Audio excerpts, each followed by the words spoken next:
Excited na ang maraming deboto para sa nalalapit na kapistahan ng Itim na Nazareno, lalo na't balik na ngayong taon ang inaabangang traslasyon. Ang kanilang paghahanda alamin sa sentro ng balita ni Sue Jean Kim. 30 taon ng deboto ng Poong Nazareno si Marisa. Sa taunang tradisyong namanapan niya sa kanyang mga ninuno. Kapag po kasi pumupunta ka rito, sabi po kasi nila, lahat po yung mga nararamdaman mo, nawawala po. Lahat po yung mga ano mo sa buhay, nagkakatotoo po.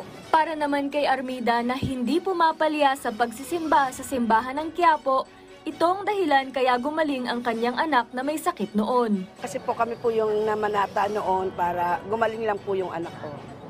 Kasi po may po siya, potassium problem. Sa po namin, sa tagal na po namin namamanata, lahat naman po ng niya, hindi man agaran ibigay, binibigay naman po. Ngayon na lamang muli gaganapin ang traslasyon, kaya't sabik at pinaghahanda ang mabuti ngayon ng mga deboto ng Poong Nazareno. Wala po, kasi nasa Diyos naman po lahat eh. Kung talagang kukunin po tayo, wala po tayong magagawa. Kung araw na po natin. Kaya okay lang po sa amin kahit na mahirap, pero masarap naman po sa pakiramdam. Si Cristel na 17 taon nang namamanata, magsisimba na lamang ngayong linggo upang di na makipagsabayan pa sa pagdadagsa ng mga deboto. Paaga po ako napunta dito kasi para na po pakaiwas sa mga heat stroke. Kumbaga, iniiwasan ko po yung traffic, disgrasya, aksidente, ganun po. Then, pahirapan po kasi pumasok dito pagka ganun kasi yung mga tao dito, maaga pa lang andito na sila. Samantala ko nung time na yun may work pa. Then pagdating ko dito, almost crowded na talaga yung tao dito. Handa na ang PNP para sa traslasyon. Yung barangay visitation, regularly naman namin ginagawa. So hourly, may mga beat patroller tayo na pumupunta sa barangay. So far, mayroon kaming 4 na barangay dito sa area namin.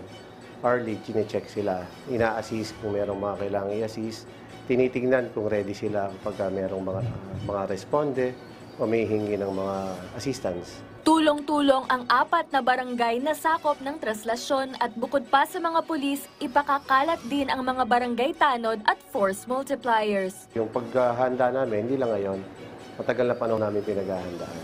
So yung security measures, nakalapat na yan.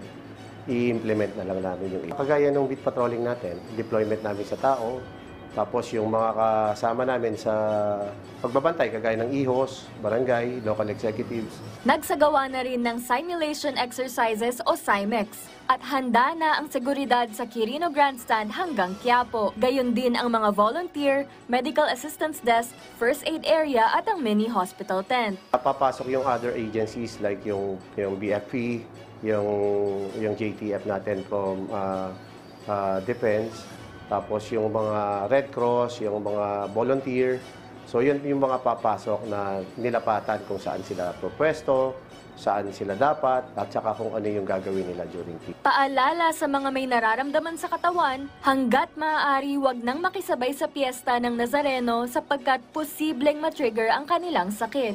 Hinihingi rin ng otoridad kooperasyon ng bawat isa. Yung mga manggugulo po, wag na po sana. Ibigay na po natin sa mga deboto at saka sa mga magsisimba na namamanata sa Nazareno itong pagkakataon na ito para po sa kanila ito. Sue Jean Kim, para sa Bayan.